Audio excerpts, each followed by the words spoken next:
Assalamualaikum, selamat datang para pejuang kedinasan Danip 2021.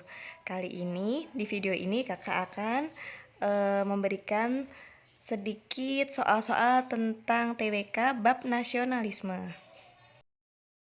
Soal pertama, konflik Laut Cina Selatan mengancam perdamaian dunia karena melibatkan banyak negara, termasuk Amerika Serikat dan Rusia. Berikut ini yang tidak termasuk peran penting yang dimainkan Indonesia dalam konflik tersebut adalah: A. Mendorong ketegasan PBB untuk mengatasi konflik Laut Cina Selatan. B. Perlu penerapan pendekatan semi-militer. C. Aktif mengupayakan perdamaian dan tidak mudah terprovokasi. D. Mengupayakan dialog untuk menciptakan situasi kondusif. E. Mengajak negara-negara ASEAN untuk tidak terlibat dalam konflik tersebut. Kira-kira apa ya jawabannya? Nah, di sini ini pertanyaannya adalah apa peran penting Indonesia? Kira-kira apa yang Indonesia lakukan dalam konflik ini? Nah, sebelumnya kita harus tahu dulu ya latar belakang dari konflik Laut Cina Selatan. Jadi, konflik ini itu diawali oleh klaim Republik Rakyat Tiongkok atas Kepulauan Sparti dan Paracel pada tahun 1974 dan 1992. Nah, hal ini dipicu oleh Republik Rakyat Tiongkok yang pertama kali mengeluarkan peta yang dia itu memasukkan Kepulauan Sparti dan Paracel di dalam peta Republik Rakyat Tiongkoknya. Nah, pertanyaan dari soal ini adalah pilihlah dari jawaban yang tidak termasuk. Berarti dari jawaban A dan E, pilih jawaban yang paling frontal. Kita telah satu-satu ya. Yang A, mendorong ketegasan PBB untuk mengatasi konflik Cina Selatan. Oke, itu tidak frontal. Yang B, perlu penerapan pendekatan semi-militer. Lumayan frontal. Jawaban C, aktif mengupayakan perdamaian dan tidak mudah terprovokasi. Ini juga tidak frontal. D, mengupayakan dialog untuk menciptakan situasi kondusif. Ini juga bagus. E, mengajak negara-negara ASEAN untuk tidak terlibat dalam konflik tersebut. Jadi, antara jawaban A dan E itu yang tidak termasuk peran penting yang harus dimainkan Indonesia itu adalah B, yaitu perlu penerapan pendekatan semi-militer. Lanjut ke soal kedua yang masih tentang nasionalisme.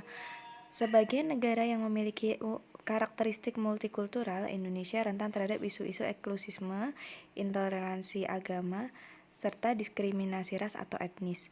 Perbedaan makin tajam sehingga rentan menimbulkan permusuhan dalam masyarakat. Apa peran penting nasionalisme yang paling tepat untuk menghadapinya? A. Bersifat objektif dan tidak terlibat dalam masalah politik. B. Aktif melakukan kegiatan sosial agar memiliki jiwa sosial. C. Mengenal berbagai ragam budaya dalam masyarakat. D. Menerapkan nilai-nilai Pancasila dalam sikap hidup sehari-hari. E. Menghadiri berbagai forum lintas agama dan etnis atau ras dalam masyarakat. Jawaban A, bersikap objektif dan tidak terlibat masalah politik. Sepertinya tidak ada hubungannya ya dengan nasionalisme. Kemudian B, aktif melakukan kegiatan sosial. Bisa jadi. Yang C, mengenal berbagai ragam budaya dalam masyarakat. Kalau mengenal saja sepertinya tidak, kurang tepat juga. Kemudian D, menerapkan nilai-nilai Pancasila dalam sikap hidup sehari-hari. Itu bisa jadi. E, menghadiri berbagai forum lintas agama dan etnis dalam masyarakat. Sepertinya tidak. Jadi jawaban yang tepat jika menjawab tentang soal nasionalisme itu pilihlah yang paling umum, paling global, yaitu tentang penerapan nilai-nilai Pancasila dalam kehidupan sehari-hari. Jadi jawaban yang tepat adalah D. Lanjut ke soal nomor 3. Perselisihan pendapat antar warga masyarakat di lingkungan sosial masyarakat setelah diselesaikan dengan baik, maka tahap selanjutnya adalah dengan melakukan A. Diplomasi, B. Musyawarah, C. Negosiasi, D. Dialog, atau E. Rekonsiliasi. Nah, pada soal ini kita harus cermat ya. Di sini intinya perselisihannya udah selesai. Jadi udah dilakukan berbagai macam cara musyawarah seperti itu untuk menyelesaikan. Jadi udah nggak bertengkar lagi. Jadi kalau yang A kita harus tahu nih, A, diplomasi itu apa artinya. Nah, diplomasi sendiri itu adalah negosiasi yang dilakukan antar negara. Kalau musyawarah sepertinya tidak perlu lagi ya, karena perselisihannya udah selesai. Negosiasi itu juga sama dengan musyawarah. Dia kalau ada permasalahan saling dimusyawarahkan secara formal itu disebut negosiasi. Dialog juga sama. Dialog itu kalau masalah sebelum selesai. Jadi jawaban yang tepat yaitu rekonsiliasi. Rekonsiliasi adalah pemulihan kembali hubungan. Lanjut ke soal nomor 4, masih tentang nasionalisme. Pada suatu hari di tempat ibadah diadakan kegiatan ceramah yang mendatangkan pembicara tokoh agama. Pembicara menyampaikan pro dan kontra terkait ideologi Pancasila apabila ditinjau dari ajaran agama. Berdasarkan cerita tersebut, respon manakah yang paling tepat yang sesuai dengan konsep kebijakan kebinekaan untuk menghadapi tindakan tersebut? A. Meminta penyelenggara menghentikan acara karena membahayakan eksistensi NKRI berdasarkan Pancasila. B. Melaporkan ke pihak yang berwenang karena telah menyebarkan informasi yang tidak benar terkait Pancasila.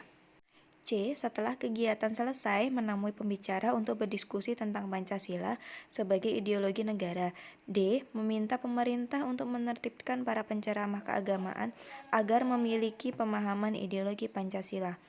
E. Mengingatkan pembicara bahwa Pancasila sebagai ideologi dan dasar negara untuk menjaga persatuan dan kesatuan bangsa. Sebelum menjawab, kita harus tahu ya, apa itu paham kebijakan kebinekaan.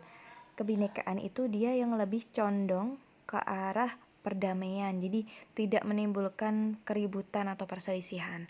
Dari jawaban A, sepertinya meminta penyelenggara menghentikan acara itu terlalu ekstrim. Jawaban B, melaporkan ke pihak berwenang karena tidak menyebarkan informasi yang tidak benar terkait Pancasila.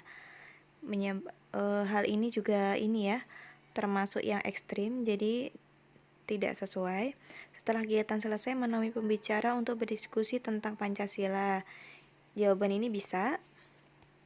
Jawaban D, meminta pemerintah untuk menertibkan. Sepertinya itu bukan di ranah kita ya, dan itu terlalu ekstrim.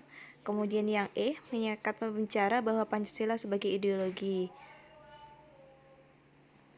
Sepertinya tidak etis juga ya kita langsung mengingatkan pembicara di mana dia adalah seorang pemuka agama. Jadi jawaban yang sesuai adalah yang C. Oke, jadi jawaban yang tepat adalah C. Karena di jawaban C itu dia mengusung konsep kebinekaan, ya ini tidak membuat kericuhan. Soal terakhir ya, soal kelima tentang nasionalisme. Para nasionalisme yang diwujudkan melalui sikap toleransi dalam keberagaman suku di Indonesia dapat kita lihat dari A. Teman-teman menertawai Dion yang senang dengan makanan khas daerahnya. B. Mila merasa tidak kesulitan untuk bergaul dengan teman-teman barunya yang tidak menganggap Mila berbeda meski logat bicaranya berbeda dengan teman-temannya. C. Sari merasa tidak sungkan untuk bergabung dengan teman-teman di lingkungan tempat tinggalnya meski berbeda keyakinan dengan mereka.